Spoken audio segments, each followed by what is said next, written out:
Earth, the planet that we live on, the place where we call home. But is it for all of us, or did we come from somewhere else? We are just one planet out of hundreds of millions in the Milky Way galaxy, and just one galaxy out of billions in this universe. Home to nearly 10 billion people of all different cultures. A planet with multiple belief structures and religions. Is religion the key to a positive future? Or has it only contributed to dividing us as a civilization for millions of years? Do we reincarnate after we pass of this life, or do we go to heaven? Earth humans ask themselves, are we the only people in the great expanse of the cosmos? We have questions about our past, and this is a planet that's shrouded in mysteries that we are desperately trying to solve.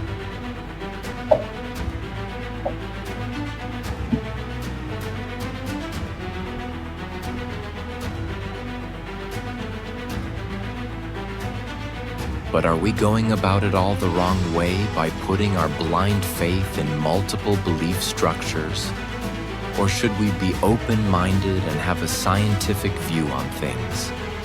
Should we embrace our own discoveries made through scientific experimentation and fact, but also be open to the power of our spirit through our own self-determination? Or believe that a creator deity is guiding our lives and watching over us? We live on a beautiful planet with diverse life on land and in the ocean. But if we continue to spread out across the planet, we'll destroy what's left of nature. So we have to ask the question, why are we so barbaric? Were we made this way genetically predisposed to barbaric behavior by other humans from another planet? Or are we doomed to destroy ourselves through our own ignorance?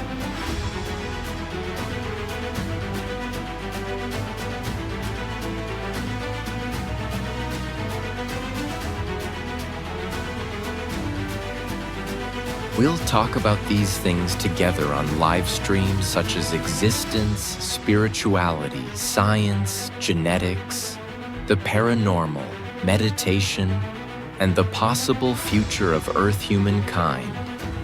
And maybe, just maybe, we'll find out we are all not from Earth.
Welcome everyone.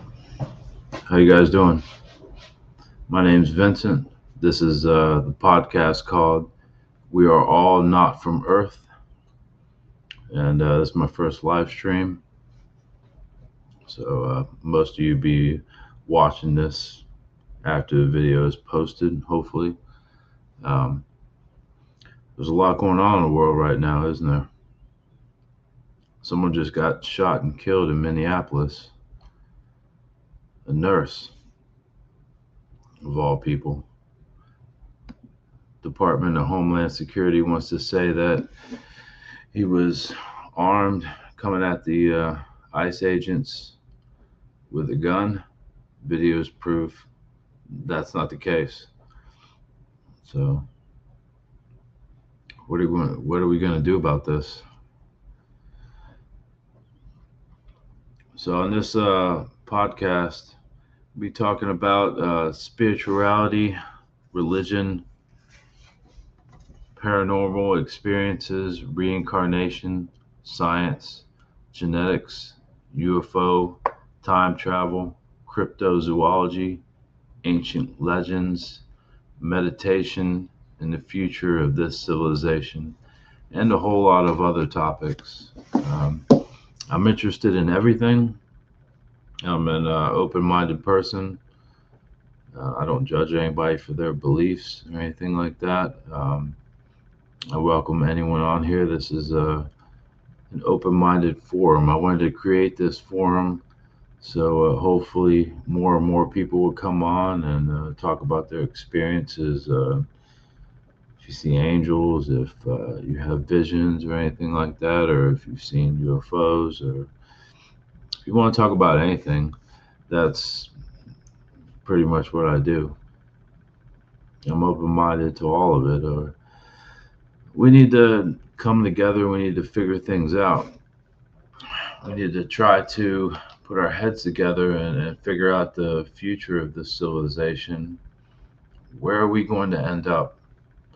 How is all this that's going on right now going to, culminate into the future? Do we live other lifetimes, or is this the only lifetime that we live? We have to ask ourselves these questions, and we all have to be open-minded about this. We can't be closed off to anything. So,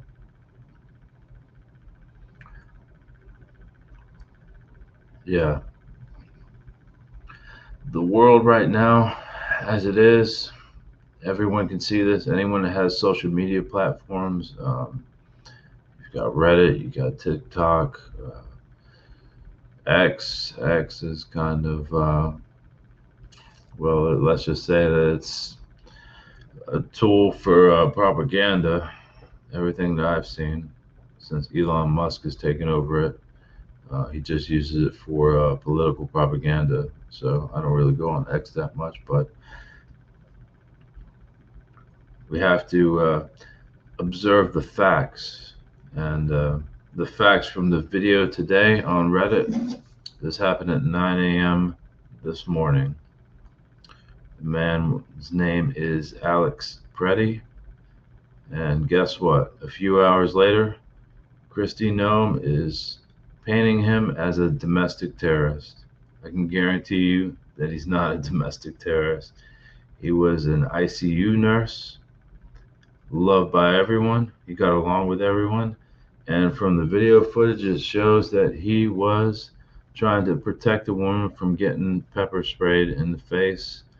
They took his supposed weapon, which I'm not sure that that was his weapon in the first place, and they shot him about 10 to 15 times, and he died instantly.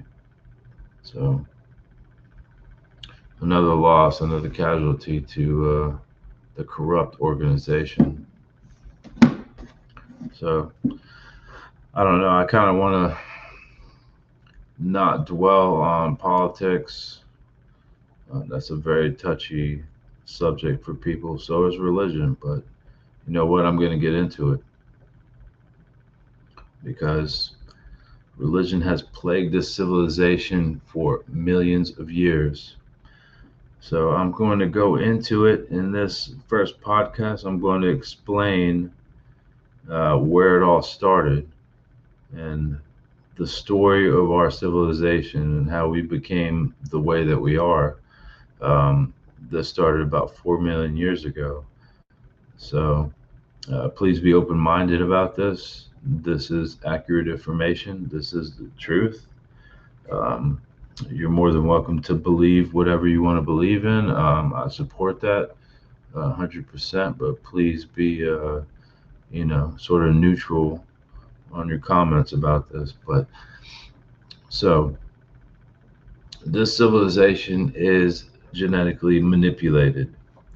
It was genetically manipulated by a group of people called the Syrian Federation. The Syrian Federation, they reside on the other side of the Milky Way galaxy. So if you would take us, we are at the, if you would flip the Milky Way galaxy um, up on its the central suns, so you would have north, and then my left you would have east, my right you would have west, and then south. We're located somewhere between the west and the southern arm. We're on the edge of the arm on the Milky Way galaxy. The Syrian Federation is due west.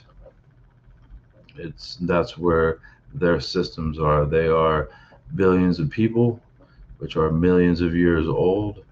Um, some of them are even older than the other ones are, and they come from another lineage called the Lyran lineage, from the Lyra Vega system. But not all of them are that old. But their whole lineage started about 12 million years ago. I'll have to talk about that on another episode. But they blended with multiple peoples, and then spirit forms were created, and they evolved and they learned technology and all that. But so this all started. This all started 4 million years ago. It started over 4 million years ago in the Sirius regions. The Sirius regions, which the Syrian peoples, they look just like we do. They are taller than us, of course. They are anywhere from 6.5 feet to 7 feet tall as of current.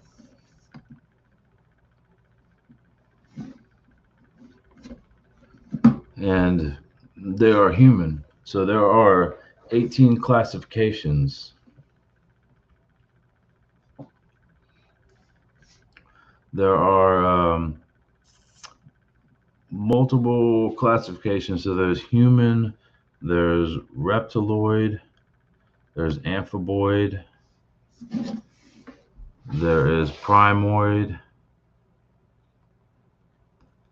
there is insectoid,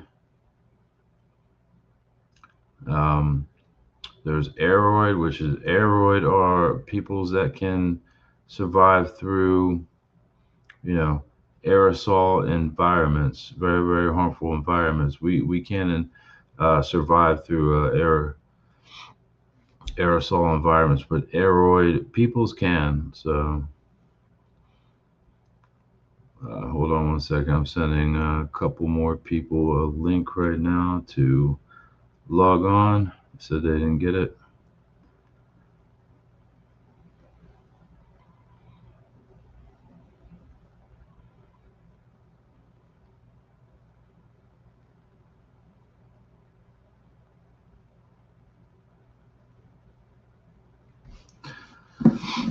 All right, so there are officially 18. There are also people with wings. There are different skin tones. In this galaxy alone, there are 343 different skin tones. So if that tells you anything, that's that's a lot. That's very, very diverse. Just in this galaxy alone.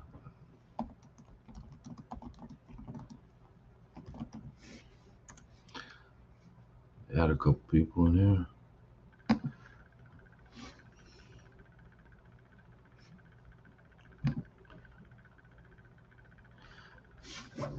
Yeah, so there are blue skin tones, there are green skin tones, there are red, there are tan, brown, black, all different diversities. See, the thing is, we live in creation. So, what a creation is a universe, and there's multiple dimensions in the universe. Some people debate whether there are infinite amounts of dimensions within the universe. There are 12 solid dimensions, and there are multiple sort of I guess you would call them parallel universes. The parallel universe to this universe, which is called the Dern universe, DERN, is the Ankar universe. It is ANKOR. This is where peoples from the Federation of Light live. They are called the Plejaren Federation. That's what they're called. They were from the Lyran lineage. Also, what they did is they escaped hundreds of thousands of years ago from you know negative intrigues. They went into this Ankar universe through a natural gateway, and they discovered hundreds of planets. Most of them were not habitable. Some were. There were three planets that were habitable, and they settled on those. The man who led this expedition was unfortunately negative. His name was Asael. He was a Lyran, and he had a daughter named Pleara. And his people of over 300,000 people settled on these systems, very, very young blue star systems, and they settled there. And for hundreds of thousand years, they evolved and they spread out to these systems. They also terraformed these planets, which is those of you who don't know who what terraforming is. It is creating water and trees and grass and flowers and herbs, bringing a life to planet to life. So they brought these other planets to life. They settled on these. They split themselves up and they called themselves the Plejaren. And that was Plejaren after Asael died. So after they pretty much set up their home worlds and they the population rose or whatever. Asael died, and then Pleara took over. She was the definitive ruler. Now, both Pleara and her father, Asael, they were extremely powerful. Her father was what you would call a king of wisdom, and Pleara was a queen of wisdom. That means they're at the highest level of accumulated knowledge, and they have incredible, consciousness abilities. And well, they did some negative things, and they had to escape. They tried to subject their people. The whole Lyran people were subjected for millions of years, and the people rose up and they sort of thwarted their plans or whatever. So Asael, Pleara, and the other over 300,000 people had to leave, and they discovered this natural gateway into this Ankar universe. I have no idea where this natural gateway is, but it's there somewhere in this universe. It's there. As of current, the Plejaren and the Federation of Light, they patrol this gateway. They will not let any negative individuals pass into their universe. And since 53,000 years ago, they have cleaned up all the mess in the Ankar universe. So they have become officially positive as of 53,000 years ago. And they stopped a lot of negative individuals out there. They cleaned up the mess that they had started. And they had formed this massive collective called the Federation of Light. So currently, it is over 128 billion people. That means from the Ankar universe, the Dern universe, and the Tao universe. There's another universe, which the only way that they can get there is this barrier that they built. It's sort of like a universal gateway that they built to get there. So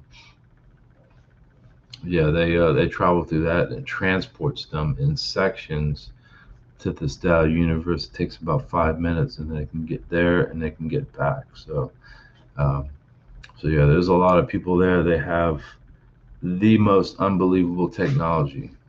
Now, the reason how I know this is because they have a contact on Earth. They have a contact person named Edward Albert Meyer, Billy Meyer. Billy Meyer is the one and only contact. I'm not in contact with them. I really don't want to be. I'll let him do that. I'll let Billy take care of all that. He's the singular contact for the Federation of Light. I have no interest whatsoever in speaking with any of these people.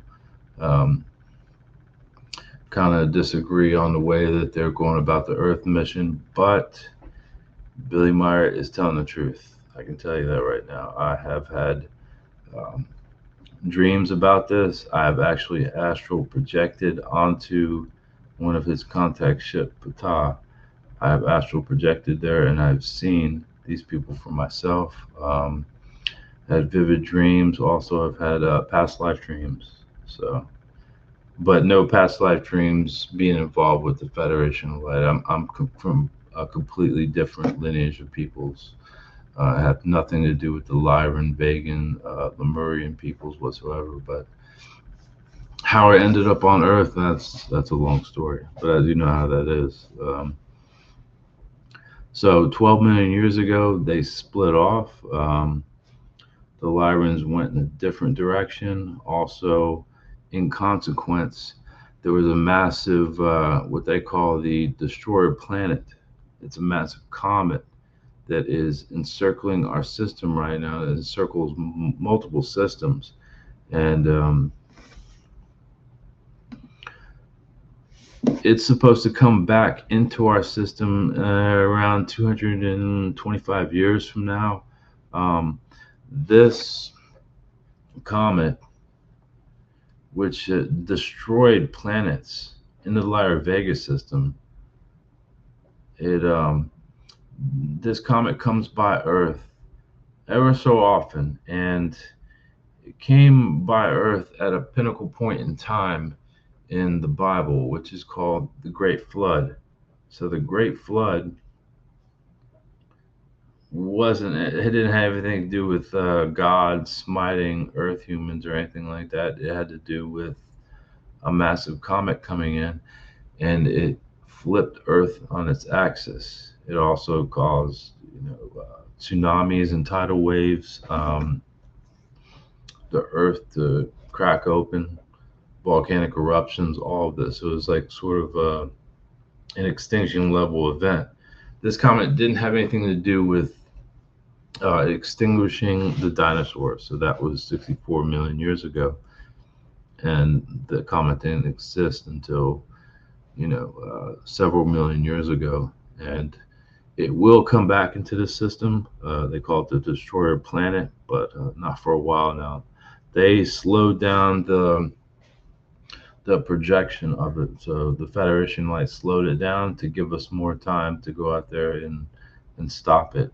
I imagine that in the future, Earth humans will go out there and start breaking it down. It's several light years away, and we'll start breaking it down, and we'll use metals and materials from that comet. And it'll just be out there drifting, and we'll go back and forth and mine the metals from it to create ships and stuff like that in the future. That's going to be at least 300 years into the future, though. But yeah, we're going to actually stop this thing. For whatever reason, the Andromedans have decided that they're not going to stop this comet completely, and they're going to let us do it. Now, there is another comet out there. It's called the Apophis asteroid. That is going to hit London, and that's going to kill 3 million people, and that's very, very soon. People have been talking about this comet that is going to come back. They actually name it the Apophis asteroid. This asteroid is going to hit London in the year 2029, so 3 years from now it will come back. So we will be able to see this thing probably in about a year. And there's nothing that anyone can do about it, because there's no way that we can develop technology to stop this asteroid, the Apophis asteroid. So 3i Atlas is a completely different story. I'll have to do a whole nother episode on Three Eye Atlas, but yeah. So the Syrians went off their own separate way from the Lyrians. They split up 12 million years ago after massive wars, and they settled on the other side of the Milky Way galaxy. They did not go into this Ankar universe. They still don't have the technology to do that. They don't know that there is a natural gateway to do this.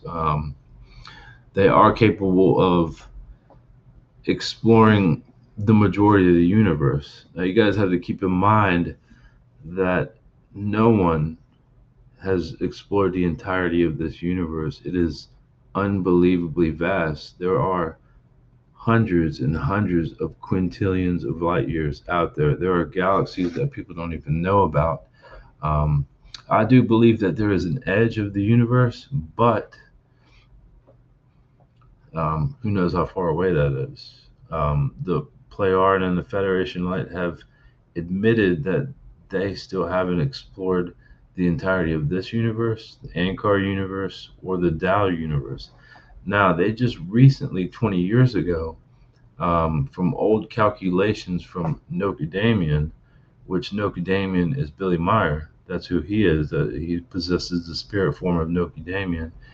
He discovered the Tao universe and the Radern universe. That's what it's called, the Radern universe. That's the new one that they discovered. So the Tamarians discovered his old calculations, and they put that together, and they very, very quickly figured out that there's a way to explore a whole nother universe. So that was incredibly exciting for these people. They went into this universe. At first, they didn't see anybody. They explored and they explored. It took years for them to figure out that there were actually people there. What I think they were exploring the wrong dimension. And so, according to them, the universe itself is very, very young. So, there are other dimensions and there are other peoples out there. I'm sure that there are more advanced peoples out there with technology, but to this day, they haven't found very many. They found a civilization that's very, very similar to us with agriculture, but they're not barbaric. They're not at war with each other.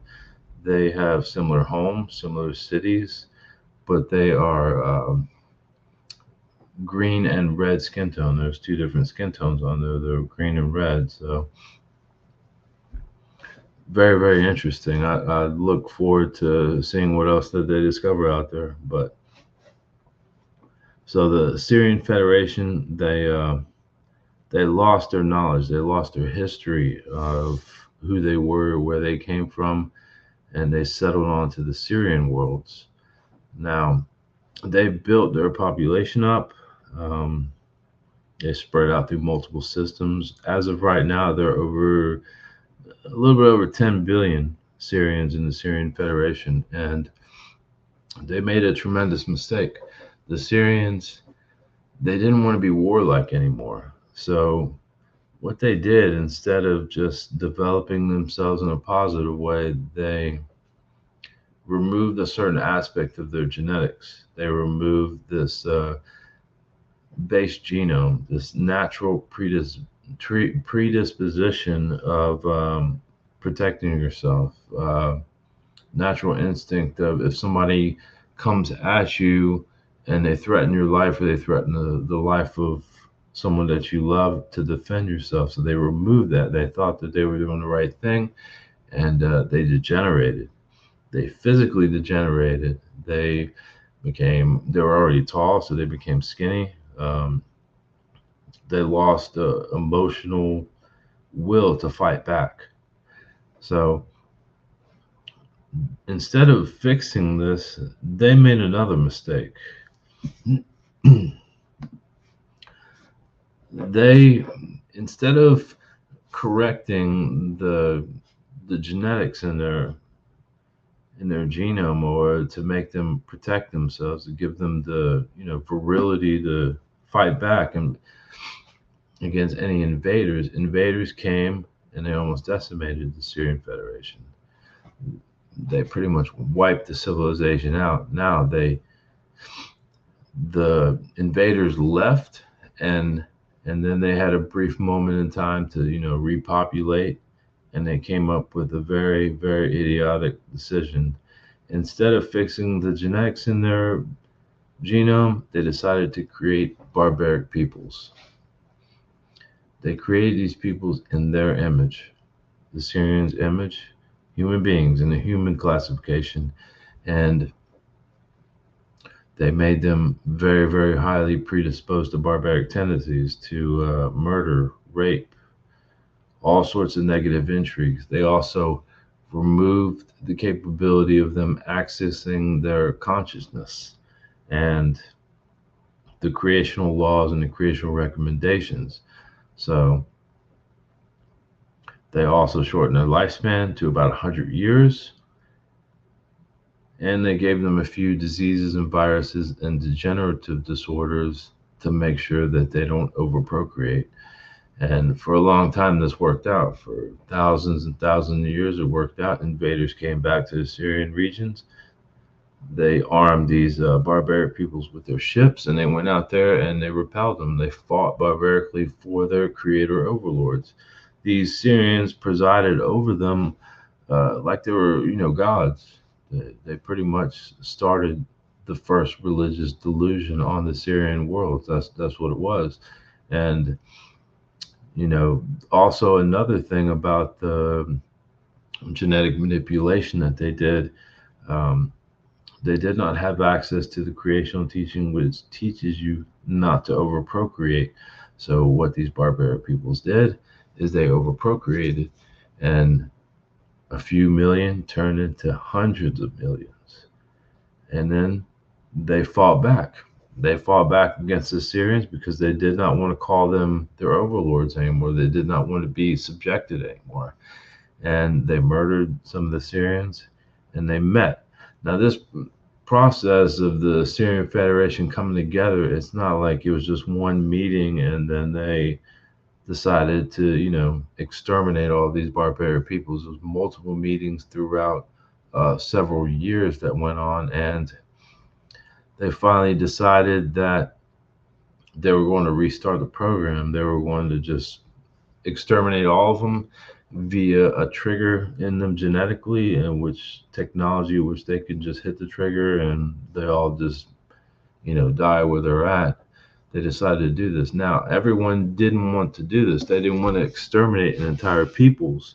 So what they did was get as many as they could. They didn't get all of them, but they got as many as they could on their ships, and they escaped the Syrian Federation.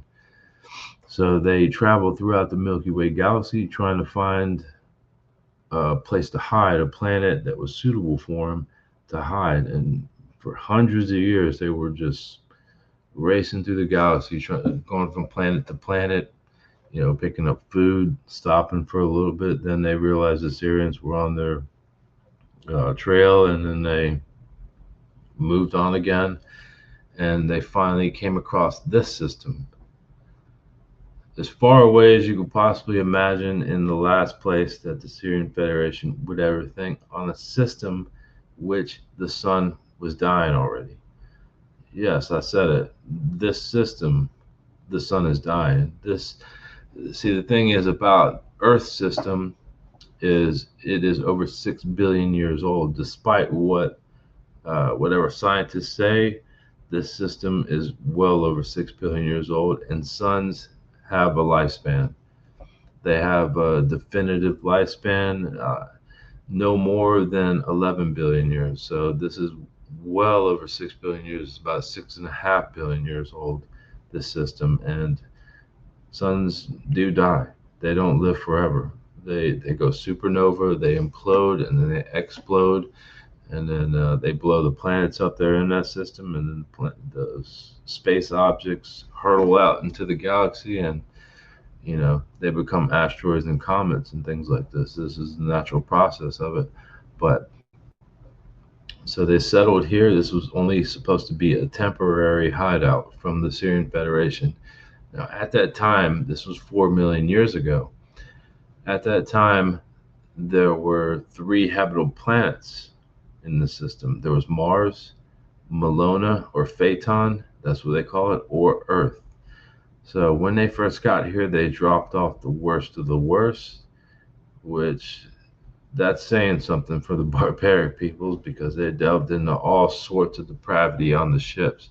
They delved into worshiping of these benevolent ones that saved them, offered them ritualistic sacrifice, cannibalism, all sorts of sexually depraved things. And so you got to think about it. People that are doing that, the worst of the worst, they have to really be far gone. So they dropped a few of them off on Earth because out of all three planets, Earth was least inhabitable. The oxygen content and the gravity was not up to par with these human beings that were. They would have to do physiological changes, so they just dropped them off, left them here on Earth. And this was 4 million years ago, and they delved into the depravity. Now there were other peoples on Earth then. There were three separate lineages of peoples that developed naturally from the primordial pools. This is the way that we develop. We do not develop from apes. Charles Darwin was wrong. He was absolutely wrong about this. And you develop out the primordial pools. That means like carbon life, single-celled organisms splitting into double-celled organisms, and so forth and so forth. And some sort of like,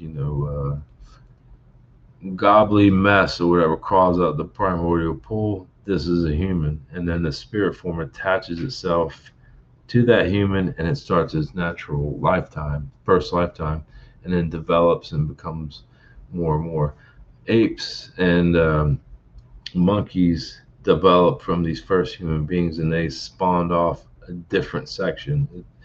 It's like a fork in the road, and they developed all on their own from that, from human beings that developed on here. So at that point in time, there were, cavemen and things like that living on Earth, but they were fairly developed because other people had dropped people off here too. The Lyrans had dropped off their prisoners here. So Earth has been a sort of prison planet for over 22 million years. And so they settled on Mars and Melona or Phaeton. They split up into two groups. Also, another group before they came to the system split off and went a different direction. And they settled in the Lyra Vega system and on a planet called Catan. But they don't come into, talking until 2 million years ago. The people from Catan come back to this system or whatever. But so time goes by, they build homes, they build pyramids on Mars, just like on Earth. They build the three pyramids. So the conspiracy theory about the pyramids being on Mars is true, reflecting Orion's belt, which when you build a pyramid, the corner of it, one of the corners has to face north, due north of the planet. So you think about it on northwest, southeast on a compass, one of the corners has to face north. And that's the way that the pyramids at Giza face and the pyramids on Mars, because the Syrians that built that along with the barbaric peoples, they knew that. But the Syrians did not build the pyramids at Giza. This was the Pleiara, and that comes into play 75,000 years ago. So despite what the Egyptologists say that 5,000 years ago the pyramids were built, it wasn't. It was 75,000 years ago. The outer limestone, yes, it dates back to about 4,500 to 5,000 years ago. This was the pharaohs and Egyptians that added that limestone in. But so they settled in on Mars and Melona, and they built their infrastructure. The population rose up, and these benevolent ones, they pretended to be gods. Gods and goddesses. This is where the first religion starts in this system. It starts with these benevolent ones, and they do this for decades and decades. Multiple generations go by, and people worship them. Now, on Malona, on the planet Malona, which is the asteroid belt. So, if anybody's wondering what the asteroid belt is it just the asteroid belt? No, it isn't. It's a planet. It was a planet that was here. It was a third habitable planet. It's not there anymore because these people fought in a religious war because of these Syrian benevolent ones pretending to be gods and goddesses, creator of everything, and they blew it up. What they use is technology to divert an ocean on Malona into a massive magma chamber, and in a chain reaction, it split up and blew the whole planet up. That's what it did. And then, throughout time, it settled into a ring formation into the asteroid belt. That's where the asteroid belt comes from. So the people that died there, their spirit forms went to either Mars or Earth. Then, in consequence, some of these asteroids hit Mars and destroyed the atmosphere on Mars. Also, there was a whole lot of other things going on with asteroids and comets, celestial objects in Mars, and it destroyed the atmosphere. People made it off of Mars, and there was only one place that they can go to was Earth. So all these barbaric people with this genetic manipulation, with these short lifespans, you got to take into account the peoples that were on Earth. They did not have short lifespans like this. Um, so what they did is they raped the women on Earth, and then within 3,000 years, the genetic manipulation spread throughout the entire planet. Every man, woman, and child on Earth within 3,000 years was genetically manipulated, and that starts the progression of war and religious delusion. The Syrians stayed for a very, very long time.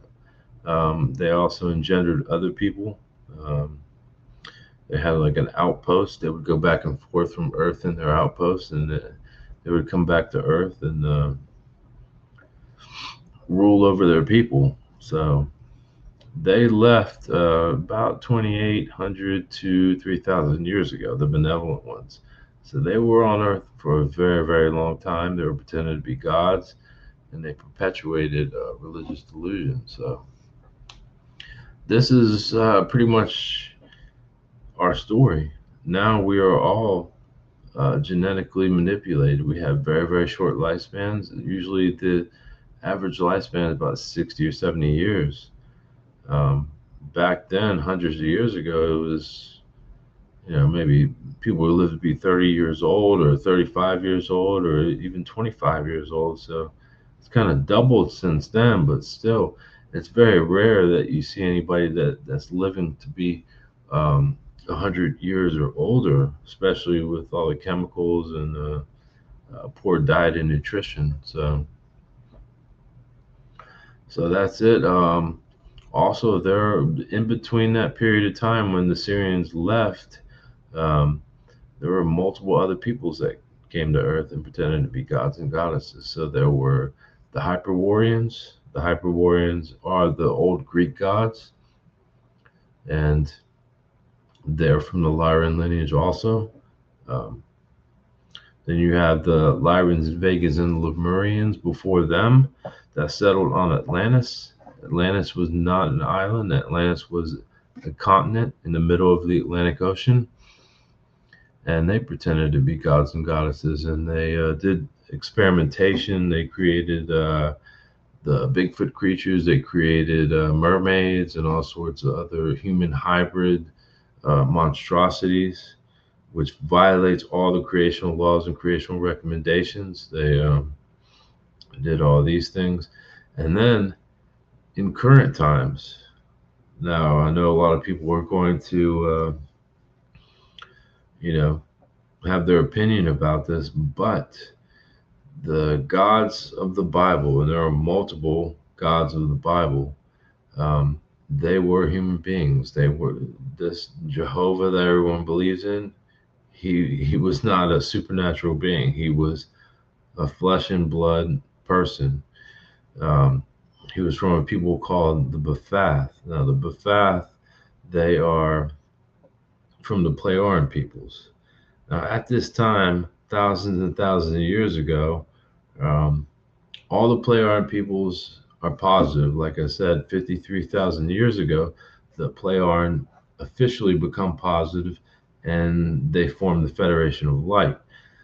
And they go out and they solve issues or whatever. Now, a small group of people, a splinter group of the Playaran, decided that they weren't done with their negative intrigues that they've been doing for millions of years, and they decided to pretend to be gods and angels and all that.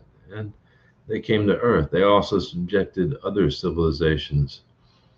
Um, so it started with Eris the Barbarian, and then there were other peoples. There was Kamagol the First, his son Kamagol the Second.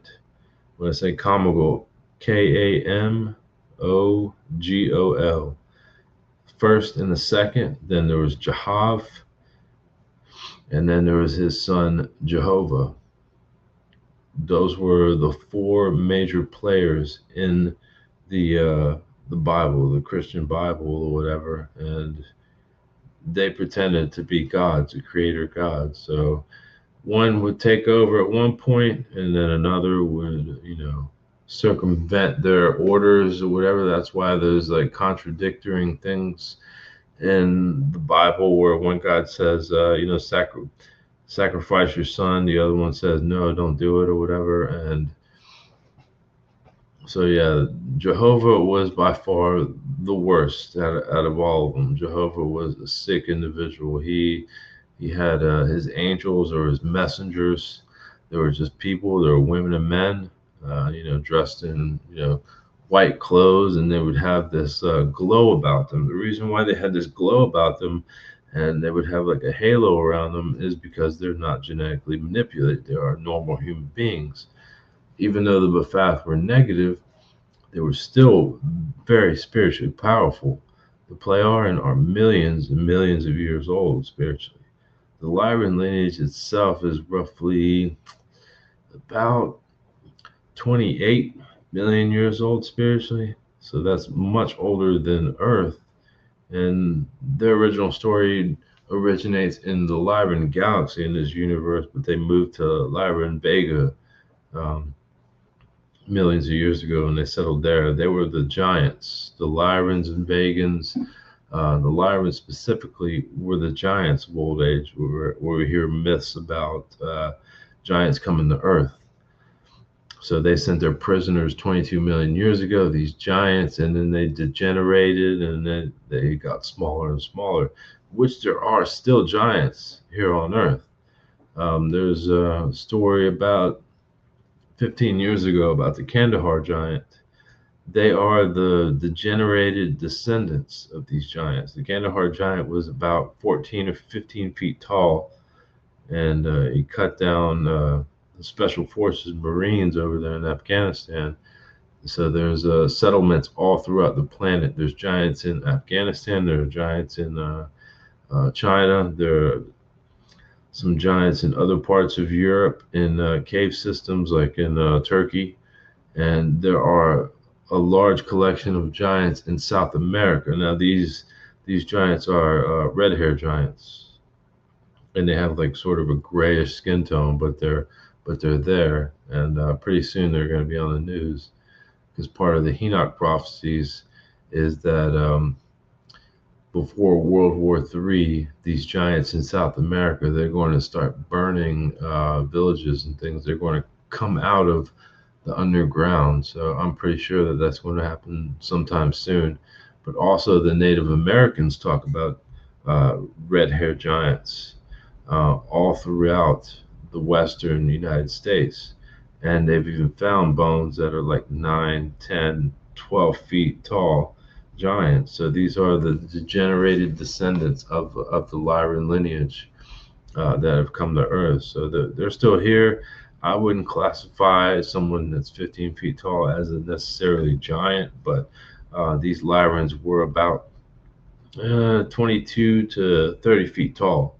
So there have been skeletons, and the Smithsonian, they keep all this under wraps. And if somebody finds a 30-foot tall skeleton, um, you don't really hear about that. People think that's conspiracy theory, and they hide that, and they try to, suppress that information because the existence of these giants kind of proves that there are other human beings from other planets that have come here in distant times. So, but yeah. So the Lyran lineage, they moved to the Pleiar, and they're also the Lyrans themselves. They moved to a new planet.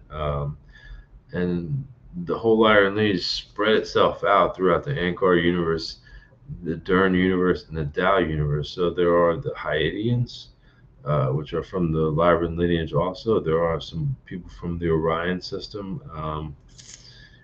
And there are people that left and they went into this Dow universe. They're called the Temerians. The Temerians, some of them are from the Lyran lineage also, and they are in the Federation of Light as well. So, but the Ba'ath, they stayed on Earth until 1988.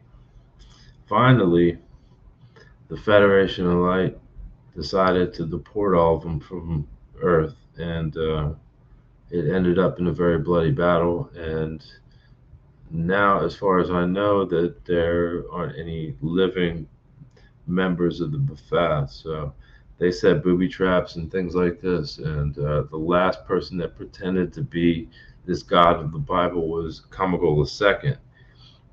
You have to take into account that these people had extremely long lifespans. They had, through genetic alteration, they extended their lives out to 4,000 years. And so multiple generations would go by and they would see these people and they would think that, they're immortal. 3 generations would go by and Kamala II would still look the same, and they couldn't figure this out. So they just said, "Oh, he's immortal. He's an immortal god." No, that's not the case. He just had a very long lifespan. For Earth's lifespan, for 20, 30, 35 years would go by, and that's nothing for them. That's like a blip in time. But that's what Earth humans thought. They thought they were immortal, and they perpetuated this religious delusion. They came up with the Ten Commandments. That was Jehovah that did that. They demanded ritualistic sacrifice. This is actually in the Bible where it says sacrificing your firstborn. These people were negative. They were extremely negative. Just because they looked like they were extremely benevolent doesn't mean that they were. The women were beautiful. Pleiadian women are beautiful. Blonde hair, blue eyes, blonde hair, green eyes, brown hair, blue eyes, light skin tones. The Pleiadian also have other skin tones. They have dark skin tones, things like that. They're not just one set of skin tones, but yeah, the women are very beautiful. They're evolved. This is what happens when you spiritually evolve. Your physiology, it evolves with you. You possess fairer traits, and of course they've done genetic alterations and things like this, and so they look like they were peaceful, positive people, and they had a positive message, but they didn't. Also, this goes to say, in 1977, I just watched this video again for the third time on social media. It was about the Ashtar Galactic Command, Brillon. So this happened in 1977. I believe it was October 1977, and a man comes on, interrupts the broadcast on British TV. It happened in England. I don't know if it happened anywhere else around the world, but he interrupted the broadcast. He said his name was Brillon. He was from the Ashtar Galactic Command. Um, he was from the Ba'ath. That's where he was from, and he spoke about a positive message about evolving and being enlightened, and you need to dismantle your weapons and all of that. He had a very positive message, but Vrillon, supposedly this representative of the Ashtar Galactic Command, well, he was second in command to Ashtar Sharan. Ashtar Sharan was the cousin of Kamagol II. Kamagol II, Ba'ath, pretended to be God.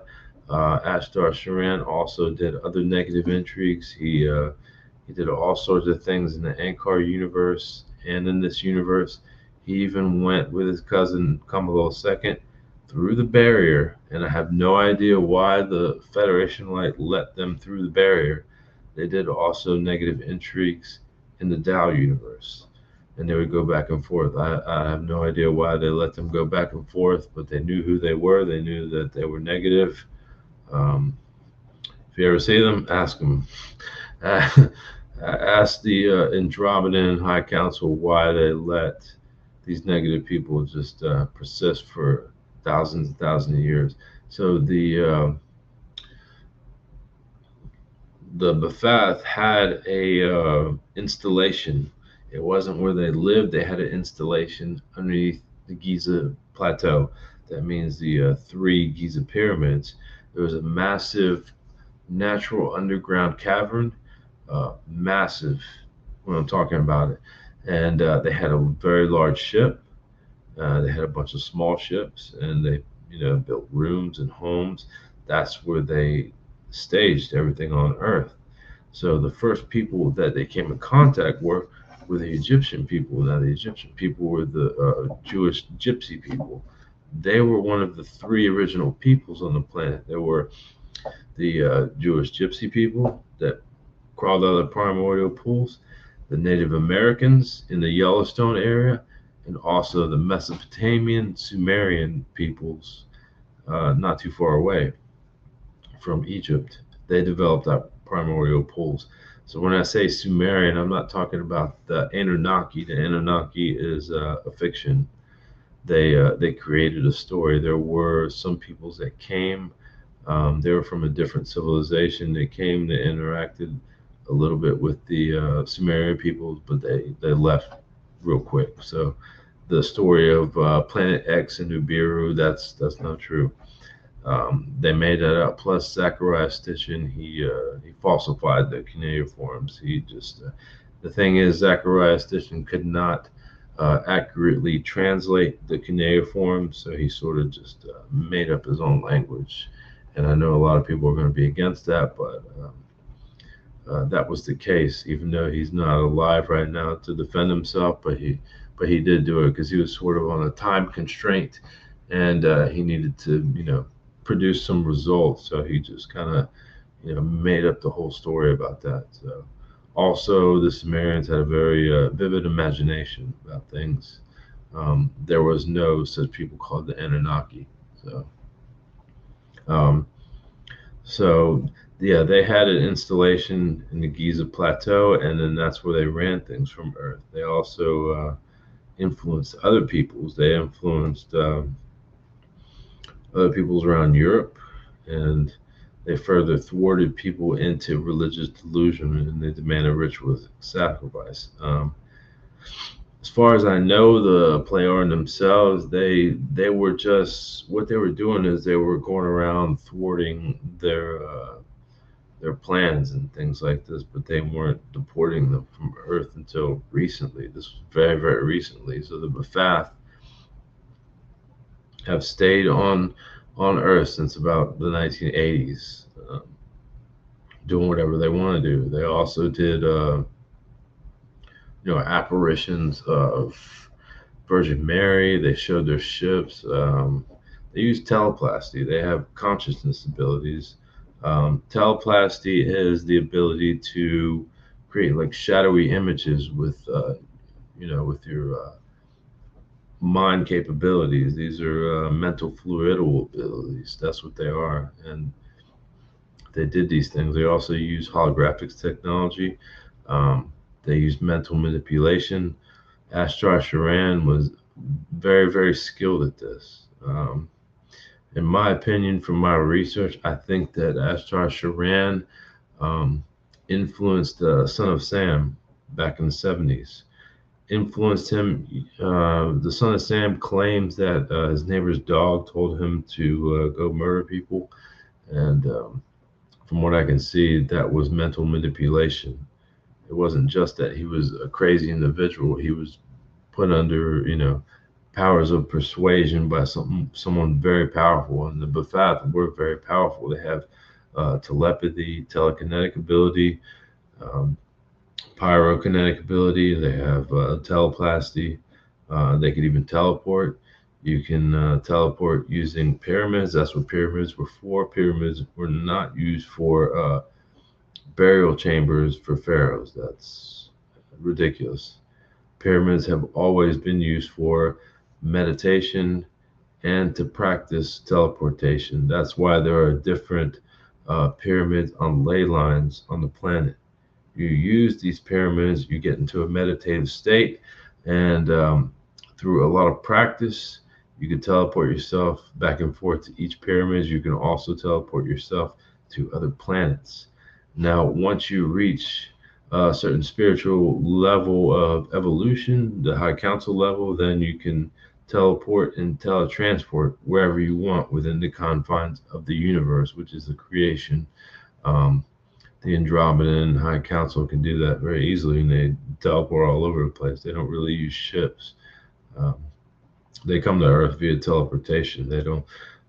Very, very rarely do they use ships. They do have ships, but they don't. They don't really use them that often. Once you get into that spiritual level, which is about 40 to 60 million years existing spiritually. That means when your spirit form is created, once you reach about 40 to 60 million years, depending on how fast you evolve yourself spiritually, how much you learn, how much you meditate, astral project, go into the planetary records, go into the galactic records. Um, Everyone's different. You can evolve fast, or you can just, cruise on through the evolutionary ladder if you want to do that.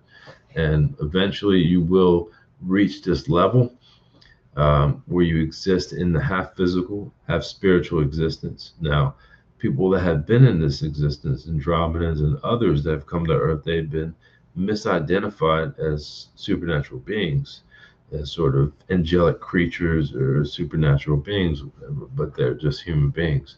They are at a higher vibrational frequency. They vibrate at a higher positive frequency, and we are all going to evolve to that stage, all of us.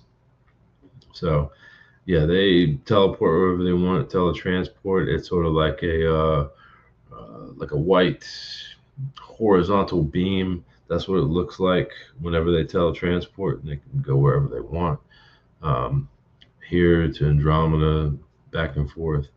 As far as I know, they can't teleport into the Ankar universe. They have to fly ships to get there. So maybe it's possible. Multi-dimensional teleportation. I think that it is. I think that it's possible to teleport to other creations, but as far as I know, I haven't heard anything that anyone's capable of doing that. If anyone's capable of doing that, it's probably Nocadamian Billy. Not right now at his state. He's an old man. He's at the end of his lifetime here. He's done a lot of amazing work. This last nearly 90 years. He's actually going to turn 90 very, very soon, on February 3rd or February 2nd. I forget which day is his birth. I don't know why I keep on forgetting that. It's either February 2nd or February 3rd. But yeah, he's getting ready to turn about 90 years old. So he's been at this for a long, long time, since he was 5 years old. So he's been at it for about 85 years now, trying to provide the teaching of reincarnation in this lifetime. Now, go to say who Billy is. He is Nocadamian, of course. Nocadamian is a well over 9 billion-year-old spiritual being. So he ascended to the purely spiritual A long, long time ago, he went up through the 7 levels and 7 sub-levels of the purely spiritual, which is the Arahat at the Rasada level, all the way up to the Patali level. He was in the Patali level for a long time. I don't know why he was there longer than he's supposed to be. Usually, after about 3 billion years of existing, you're supposed to ascend to the creational level, spiritual level.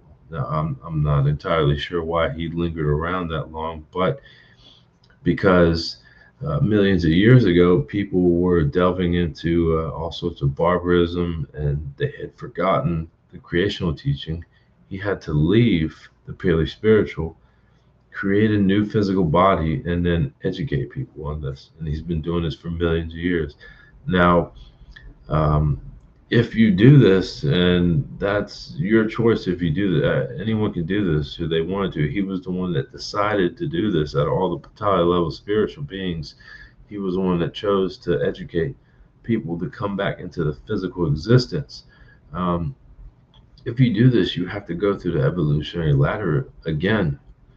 And I sympathize with the man. I have no idea how that feels. He went through the 116 million year period of evolution. So, what I mean is, the moment our spirit form is created and we start our first lifetime, we have 96 million years to 116 million years when we ascend to the purely spiritual. So, we have to go through different spiritual levels of evolution. The physical lifetimes exist about 40 to 60 million years. And then we ascend to another level, the high council level, which the Andromedans are in the high council level. And then after that, we go through about 56 million years existing in a half physical, half spiritual state. It's wavering back and forth. You're vibrating at such a high frequency that you can't really interact with people at a lower evolutionary level because they'll think that you're some sort of supernatural being or whatever. Unless someone's very evolved. If I saw an Andromedan in my room right now, I wouldn't think anything of it. I would say hello. What are you doing here? I wouldn't think anything of it. But Earth humans they have the tendency to put religious meaning to things or whatever. And I understand that there are people out there that are evolved but they can't really interact with people, and they also affect people with their spiritual power. Also, I understand that too. Um, so he already went through this period of time, this 116 million year period of time, billions of years ago. He's not the first human being that ever existed. Um, the No one can really come to a consensus of when the first people existed in this universe. It's either 22 billion years ago or 28. It's within that time frame. So he's definitely not the first, but he's older than anybody in existence right now, in physical existence. And his first people, they did amazing things. They went out there and they educated people on reincarnation and life and existence and all that. And he evolved and he ascended to the purely spiritual, which there are 7 levels of the purely spiritual. After you get to the 116 million years, you ascend to that level. You no longer have a physical body, and you start your progression. So there's the Arahat at the Rasada level, and then on up to the Patali level. And he reached this level, and he stayed there for billions of years. This takes tens of millions of years in each of the sub levels and levels to get to that. And he made the decision to come back into the physical because people forgot about reincarnation. They were delving into all out barbarism, and I can't imagine how that feels. It has to be a tremendous weight on him, but he's on Earth. Out of all the places, he's not on Pleiades, he's not on the Pleiades system, he's not on Andromeda, he's on Earth. Out of all the planets out there. There are hundreds of quintillions of civilizations out there just in our universe alone, and we have him here on Earth. The thing is, nobody believes him. It's kind of split. Anyone that knows who he is and knows about him, um, you have a split, a divide in him. You have like 75% of the people that don't believe him, that thinks he's lying about it. 25% believe him, and and then you have another split out of the 25%. Um, let's say like half the people take his advice on the spiritual, half don't. They just read the contact notes for, talking about human beings from other planets and all this, and they don't really apply the spiritual teaching. I do. I apply the spiritual teaching, and I believe him. He's an amazing man. He has an organization called the FIGU organization. His American representative is Michael Horn. He's doing an amazing job. He creates documentaries and all that. That's where I first got into all this. But it's not that I just believe him on face value. I've had vivid dreams and I've had past life dreams, and I already know all this stuff. This is the thing. I've lived for a long time. I've lived for millions and millions and millions of years. I'm not really even sure where my original civilization is. I know um, before this lifetime, I know that that's as far as back as I can go right now. And you gain access to this knowledge through meditation, which I haven't had too much success on that, but I'm still trying. So, but yeah, he's here on Earth. He was actually a lot of significant people on Earth. So this is his seventh incarnation as a prophet. Um, his previous lifetimes, a lot of people aren't going to believe this, but he was a man that was called Jesus Christ. And his name was not Jesus Christ, and it was Emmanuel. So he never said anything about being the Son of God. He never said anything about heaven or the devil or hell. He never told anybody that you have one lifetime. He spoke about reincarnation. He was educating people on the creational teaching. It's not his teaching, it's creational teaching. He's just a focal piece for it. He's the one that portrays this. And he did some spirit healings. He did do that. He has spiritual healing abilities. That's another consciousness ability. That's it has to do with your spiritual power. You're able to heal yourself, and you're able to heal others. He gave sight back to the blind, hearing back to the deaf. He healed people that had leprosy, people that were, had broken legs. He healed broken bones and things like this. He did actually do those things, but he never spoke about any God. His father, his biological father, was Gabriel Pleiorin. So Pleiorin had been coming since he's been on Earth about almost 400,000 years now. He's been having interactions with the Andromedans and the Federation of Light when they were formed, and they've been helping him out with this mission. Now he is the single contact with them. He is telling the truth. He's actual contact. I've seen Pleiorin ship before. I've seen this back in 2010. I saw a Pleiorin ship. I know definitively that it was a Pleiorin ship.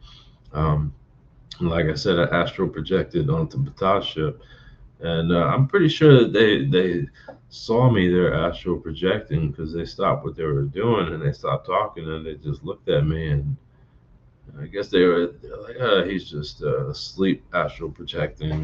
Don't worry about him. And they went back to what they were doing or whatever. So I've actually seen these people, so I know that he's telling the truth. And so he was actually after Emmanuel. He did not die on the cross, though, by the way. Emmanuel, the person known as Jesus Christ, did not die on the cross. He was taken off the cross by his disciples and his wife, Mary Magdalene, which was his wife. She was not a prostitute. She was Emmanuel's wife. And his father, Gabriel, took him on board his ship. used a combination of spirit healing ability and technology and healed him. And then him and everyone else that was with him escaped. And they went on a journey to India. That's where he settled. He settled in India. Uh, Him and his wife had two children, two sons. And after Emmanuel died of the age 120 years old, his sons brought his body back to Jerusalem, buried him with his teaching. And his teaching is called the Talmud of Emmanuel. Um, the person that wrote the Talmud of Emmanuel was Judas Iscariot. Judas Iscariot was not the person that betrayed Emmanuel or Jesus Christ. It was a person named Judas Iscariot. There's a difference there. Judas Iscariot was like his brother. He was a scribe. He was the scribe of Emmanuel.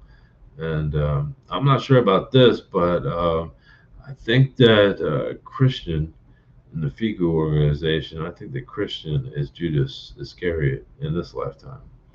That's just my assumption. I'm not sure, but uh, Billy and Christian are like best friends. So I would imagine that Christian from the FIGO or the core group in Hinterschmidt-Rudy, Switzerland, he is Judas Iscariot. That's my personal assumption. I don't know if that's true or not, but that's his next incarnation, and of course they're together again, and they're back at it, trying to educate people on the spirit teaching. But after his lifetime as Emmanuel, he was also the Prophet Muhammad, um, yeah, the founder of the Muslim faith, and he never spoke about infidels or God or Allah. He spoke about reincarnation.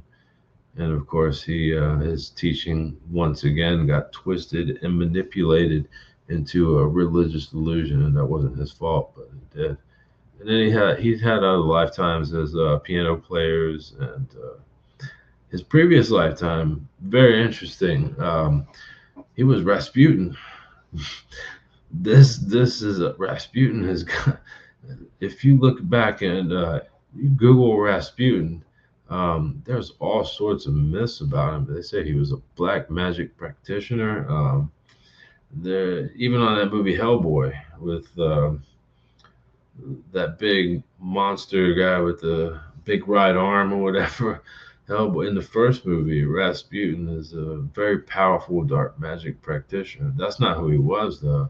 He was a spirit healer and he was a spiritual advisor for the czars in Russia. That was his previous lifetime. Um, he was poisoned. That's a true story. Rasputin was poisoned with cyanide. They put cyanide in his wine. They also put cyanide in his food. And Rasputin just drank it and stared at them. He knew that they were trying to poison him. And he used his spiritual healing ability to prevent the cyanide from killing him. They also stabbed him, and then they finally chased him away, and they threw him in the icy river, and then he finally drowned or whatever. That was the end of that lifetime. And then he incarnated in 1937 as Edward Albert Meyer. So, what a horrible way to go, huh? I can't imagine how that felt. He wasn't a prophet then, as far as I know. He didn't have any contact with any other human beings. That was just a regular lifetime in between his incarnations as a prophet. Um, it just seems like this man, in every single lifetime, people just misinterpret what he's trying to do, and they give him a bad name. I don't know if it's almost like destiny or something. I really feel for him though. But Rasputin was not a negative individual. He did love women. That much from my research. I found out he had a wife, but he also cheated on his wife too. He also had other women, and there was a rumor that he was, you know, having a relationship with the czar's wife, which put him out of favor. So um, I don't know how to put that into words. I don't know if you can add any credence to that. The part where he practices black magic, no, that's not true. With the women, it's possible. It is possible that he made mistakes in that lifetime, and then it ended up costing his life, which is very tragic. But then he incarnated in 1937 when he was 5 years old. His main contact then was a man named Spoth, an old man. He was at the end of his lifespan, very, very old man, well over 900 years old. Spoth is Ptah's father. Ptah is one of his current contacts, which he doesn't have too much contact with nowadays, is mostly Quetzal, which is a relative of Ptah, and Florina, Bermunda, Anjana, if that's how you pronounce it, or Anyana, either way, and a couple others. So that's his most contact. Ptah doesn't seem like he has much time to come to Earth anymore. I can guarantee you that he's here right now. With all the things going on and the civil war that's going on, we are officially at a civil war. The National Guard has been called to Minneapolis. National Guard has been called everywhere. What people don't realize, the Insurrection Act, it doesn't just apply to one city. The Insurrection Act that the president is getting ready to call officially, it applies to the entire country. So that means that every single major city is going to have National Guard. Now, I was briefly in the military, the Army, regular Army, not Army National Guard. So I know how things work. Get ready to see our own people, brothers and sisters, with uniforms coming in and pointing guns at you. I don't know how things are going to get any better from this. Billy has prophecies. He has prophecies about they're called the Enoch prophecies. I'll do a whole episode on that. But it seems like everything that's in his prophecies are coming true, and there's nothing anybody can do about it. The thing is, the Federation of Light, his contacts, for the last 50 years, the official contacts started in 1975. They've been trying to thwart World War III. They have done this successfully, but it's so odd. It just seems like every major event that he has predicted, and this is decades before it even happens. He predicted the AIDS that happened in 1980s, back in the 50s. He predicted also swine flu, Desert Storm, COVID-19, the destruction of the Twin Towers, all of it. He had prophecies about all of this, and he mentioned them decades ago. But you have to think about this: the Enoch prophecies go thousands of years back. He's had prophecies all the way back in his lifetime when he was Enoch. And it doesn't seem like there's anything that anybody can do to stop this, and it's going to inevitably progress into World War III. So the next thing that's going to happen in the progressions of the Enoch prophecies is the United States is going to split off into 5 states.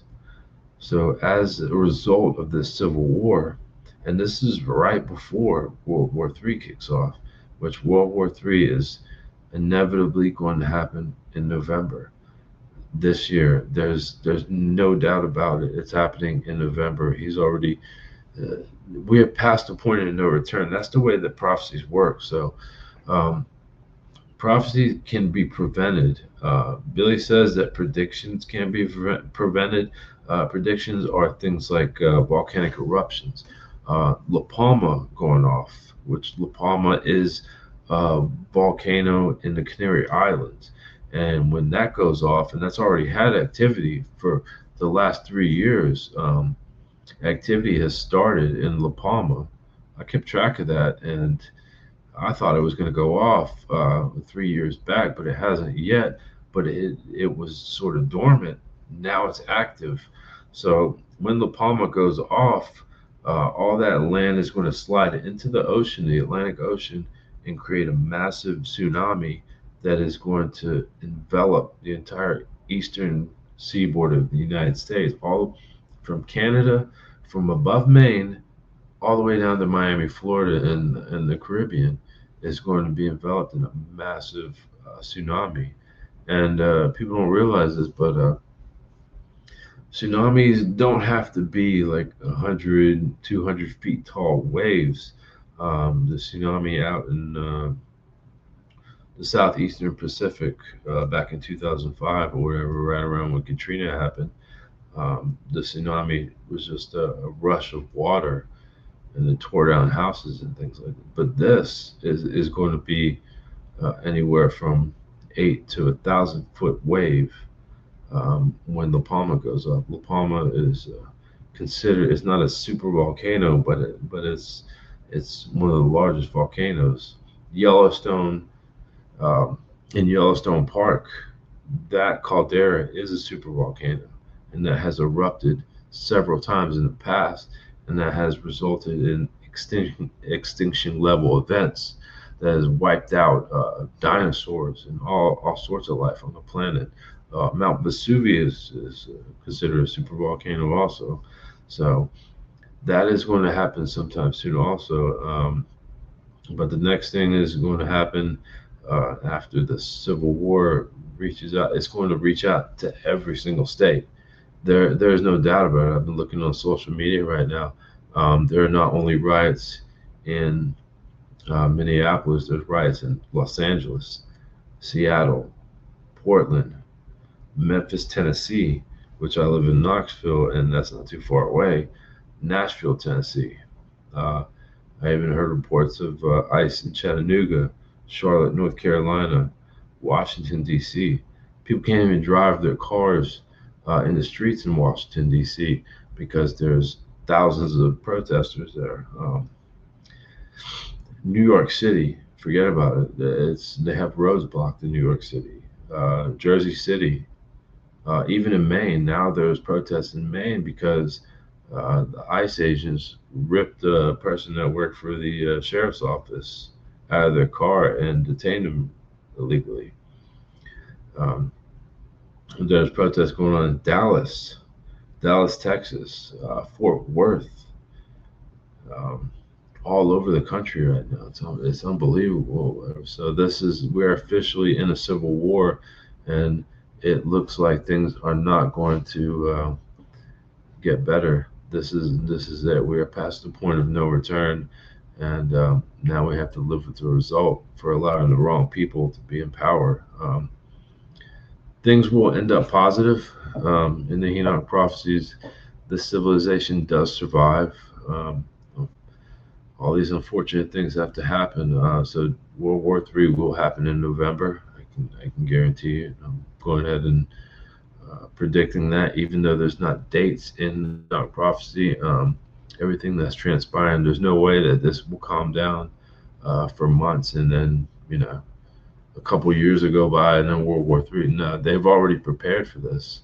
This is the thing. The powers that be, they have been preparing for this since 125 years ago, and their plan has been evolving throughout time. And the person who kickstarted all of this was George Bush Sr.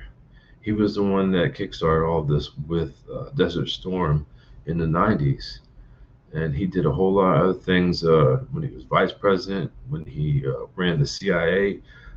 This has all been planned. He was a major player in all this. Then his son, George Bush Jr., he, sent troops out there to the Middle East, and they've been preparing for all of this for decades and decades and decades. They're fully prepared. Now they're going through with their plan. The current president, he is just a mouthpiece for them. His decisions, yeah, he does make decisions for himself, but he's just a pawn in the game. He is not the person that sits at the highest level. Neither are any other people in his administration. This is worldwide, systemic.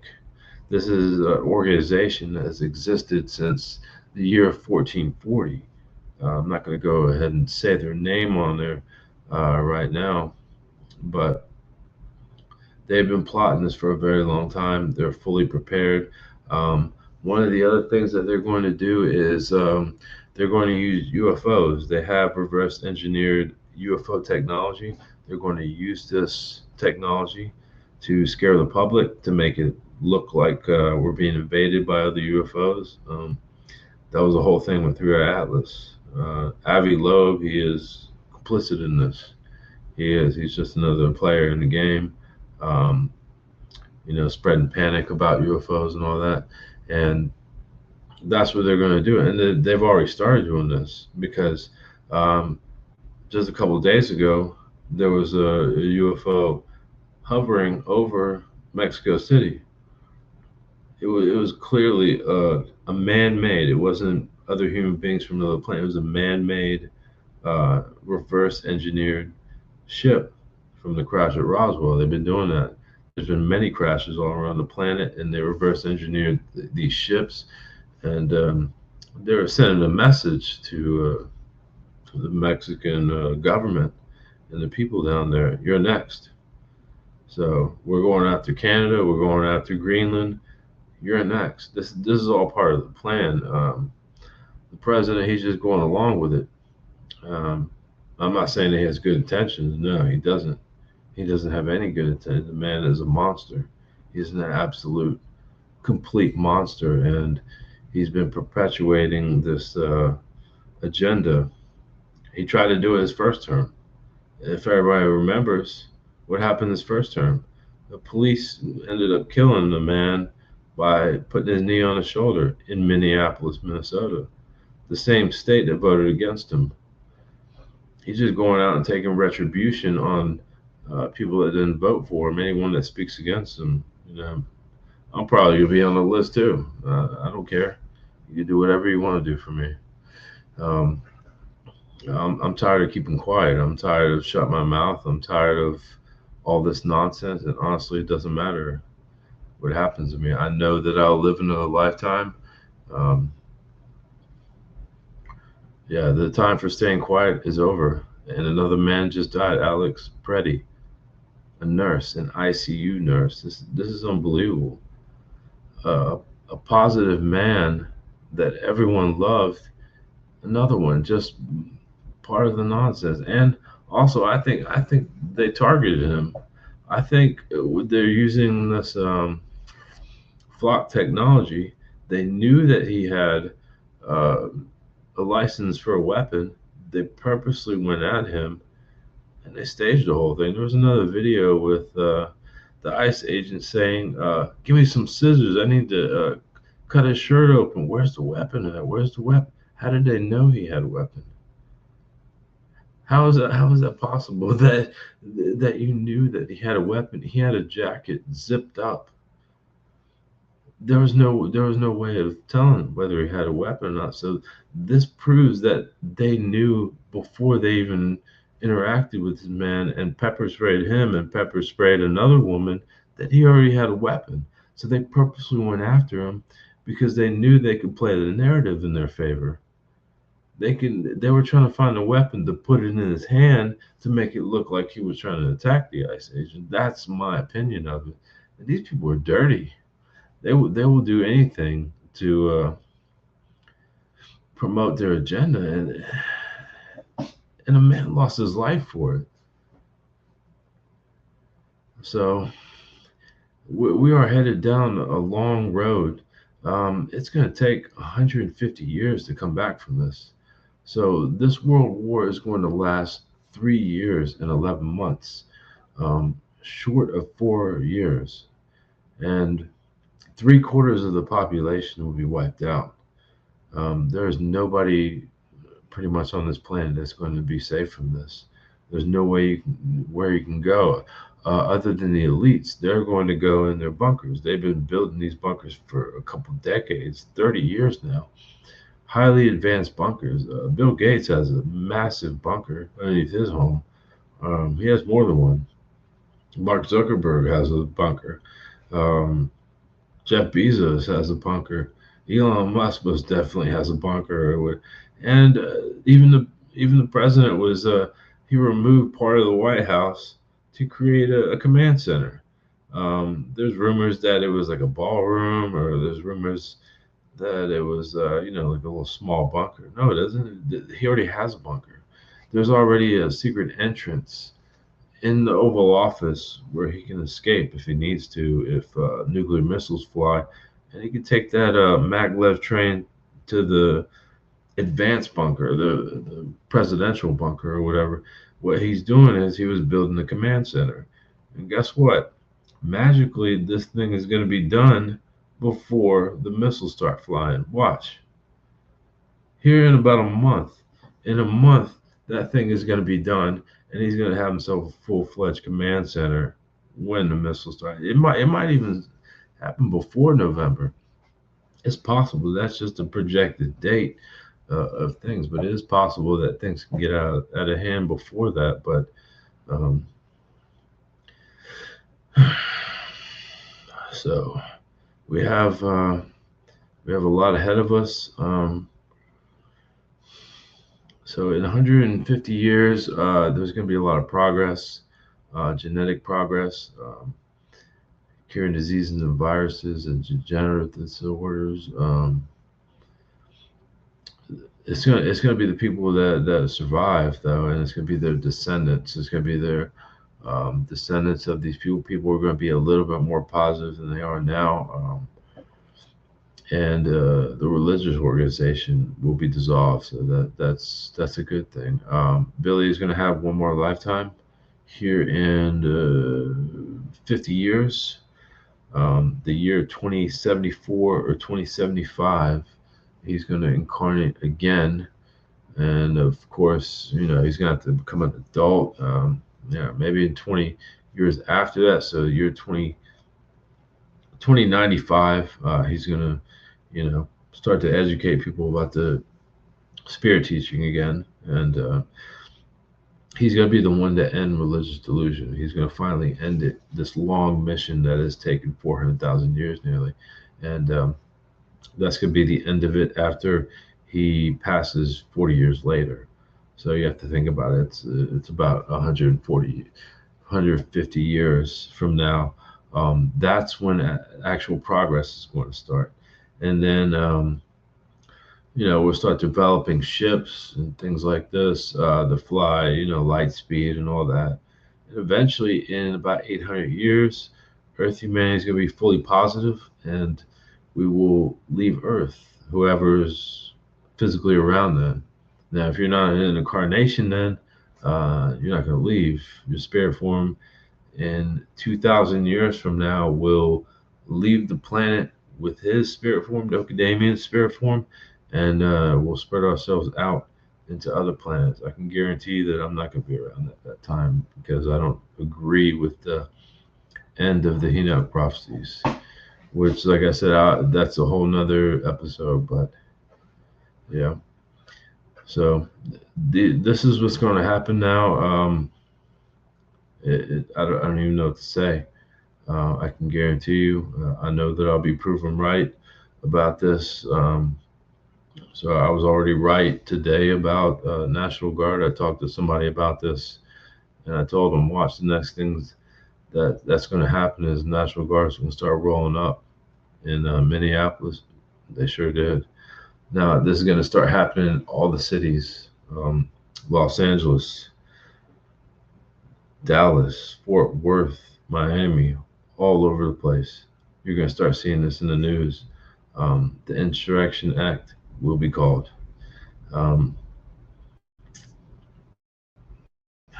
Unbelievable. There's nothing we can do about it. There's not a thing we can do about it. The only advice I have is to stay strong. Find out the facts. Those of you out there, don't jump to conclusions about anything. You have to defend yourself. I'm not a necessarily passive person, but I'm not an aggressive person either. There really is no clear advice to give. You can't just let people go around executing people without doing anything, and this is only going to escalate. I'm not trying to promote violence in any way, but we have to defend ourselves. We can't let these Gestapo, that's what they're calling them now, Gestapo. That's exactly what it is. History repeats itself, doesn't it?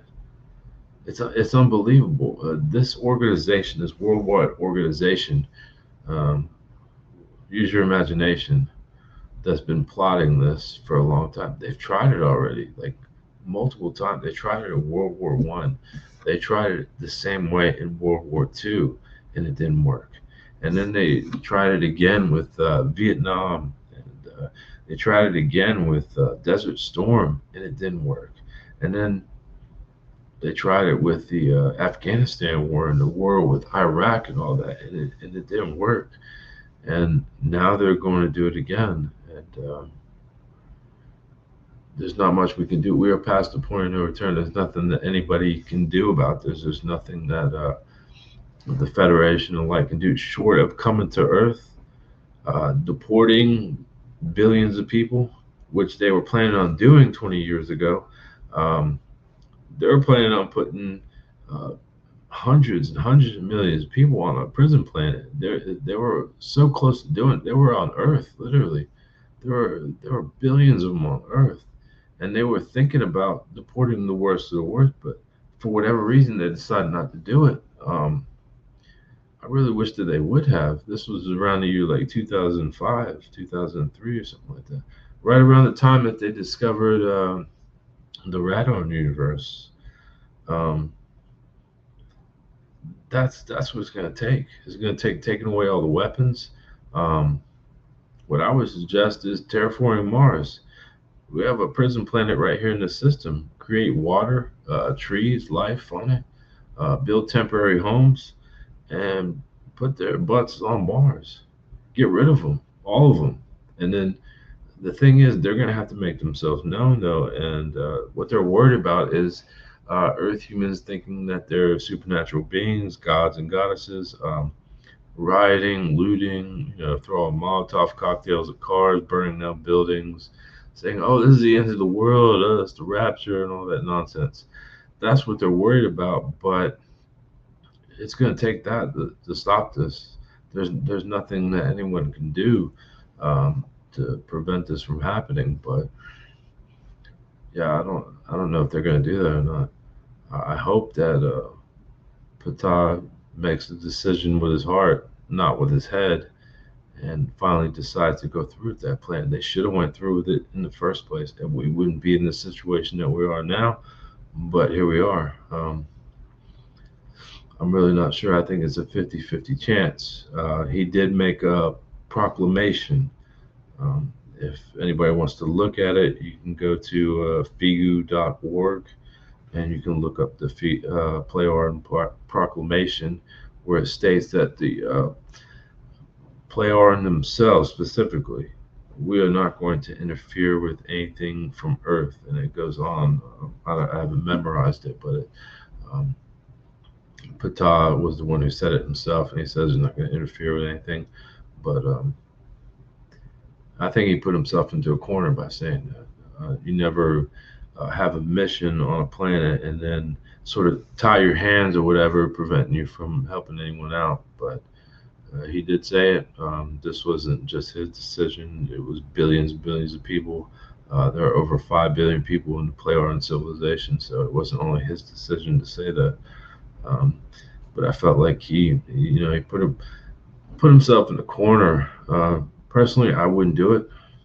If I was on a mission, I would not say that I'm never going to step in and do something. I would always leave that option open for the future. But you know what? We got ourselves in this trouble, and that's the way that they see it, and that's the truth. It's not their fault. It's definitely not Billy's fault. It's not anyone in the FIGU organization's fault. It's not the Pleioran or any Andromedans or anyone else. This is just strictly Earth humans' fault. And we're going to have to go through this. The only way to get to the other side is to go through it. But there is a positive future ahead. Just survive. Learn as much as you can with the time that we have left. meditate, and keep a strong mental attitude about it. Don't fall victim of what's on social media because it leads us in a certain way to think a certain way. Um, don't let yourselves be lied to. Everything that I said is the truth, whether people believe it or not. It is the truth. It's not just because I believe it. I know that it's the truth. But you're gonna have to decide for yourself. So I'm gonna continue doing these videos, live streams. Hopefully, more and more people will come on, and we'll be going through a whole lot of other topics. Um, there's not much hope, is there? Maybe, possibly, I can provide some hope. I am very hopeful for the future. Um, I do see a positive future for this civilization. Billions and billions of people do too from other planets. Negative periods, guys, will not last forever. They don't. And you have to take into account this civilization is predisposed to barbaric tendencies. So, anyway, thank you for joining. Thank you for watching. Um, I'll see you guys next time. Stay positive, and we'll see how things transpire. We'll see if I'm right or not, huh? But things will get better, I promise. See you guys on the next live stream, all right?